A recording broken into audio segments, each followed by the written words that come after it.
The lens diagrams are very similar to the mirrors, except they're backwards. This lens behaves like a concave mirror. This lens behaves like a convex mirror. If I remove those tracings, the convex lens has an upwards facing arrow and the concave lens a downward facing one. The same rules apply after we put an object on. A ray through the center goes right through the center like the lens wasn't even there.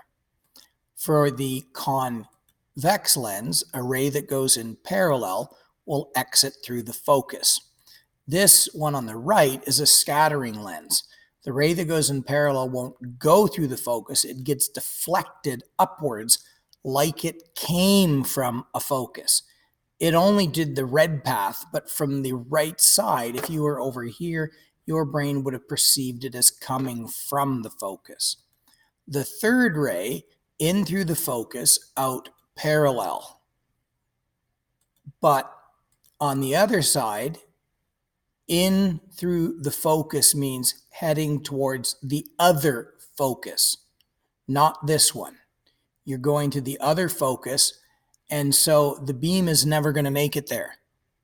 It's going to be deflected off the path. It's being deflected away from the axis, and it heads out like in a parallel fashion. And you will perceive it as coming from behind the mirror here, lens, and that there's a small object right there. On the other side, the intersection is here. This leaves us with a larger inverted image that is beyond the 2F point, and it is real, not read. On the other side, we have a smaller image, which is upright. It's on the same side of the lens as the object, and it's virtual because the beams are scattering.